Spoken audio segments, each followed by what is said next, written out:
Hello guys, here is the next tutorial about ZBrush and it is an introduction to the Shadowbox. So what is the Shadowbox? Basically it's a tool that you can use to create 3D primitives dynamically by painting masks onto three planes, the front, the side and the bottom. Sounds confusing? Alright, let me show this by an example. Start with this sphere here, or any other tool, doesn't matter, we just need a tool to start. Now we can define the resolution for the Shadowbox and press the Shadowbox button and it will be created for the active tool. By the way, the Shadowbox is located under the Geometry tab.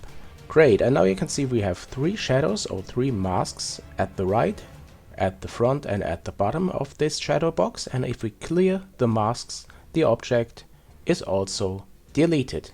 This is because the 3D primitive is generated by projection of the available masks. Now you can use any mask brush that you like and paint here onto the planes of the Shadowbox to define the shape of your primitive. Currently I'm using the mask rect brush to define the 3 dimensions of the primitive, and before I draw onto the plane I snap the view by holding the shift key down while rotating the view, because otherwise the painted mask will be distorted.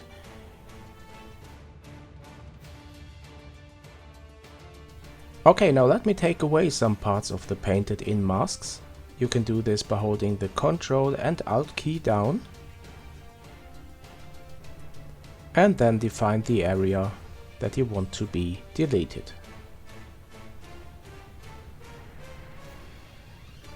So that's a very powerful and simple method to create your basic shapes, your base meshes.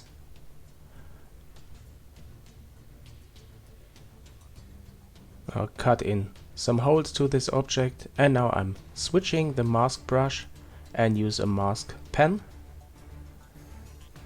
and paint in some freehand strokes.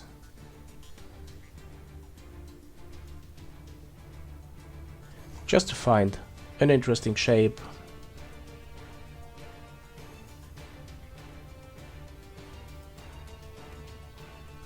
And now I want to cut a hole into this, or 2 holes because I have symmetry activated.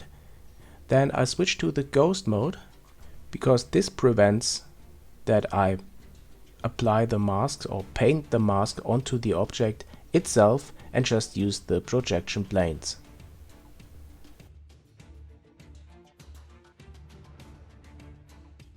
What's also cool to find interesting shapes in the Shadowbox is using the mask lasso brush. I will select it here. And I will just try out to paint in new shapes or to take away existing ones, to cut out some parts. Again, erasing existing masks can be done by holding the Ctrl and Alt key down and then draw the area with the lasso that you want to take away.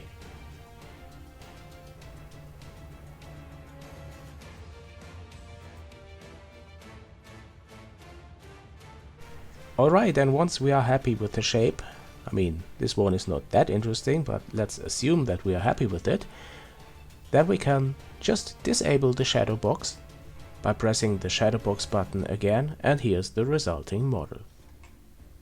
You can go ahead now and use, for example, Dynamesh or sculpt with any brush onto your model, anything you like.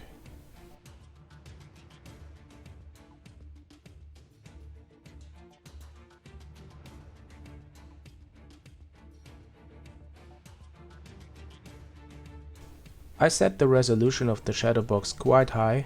Normally you will start with a lower resolution because the Shadowbox is for generating base meshes. So I would suggest to keep the resolution low when using the Shadowbox and subdivide later on while sculpting.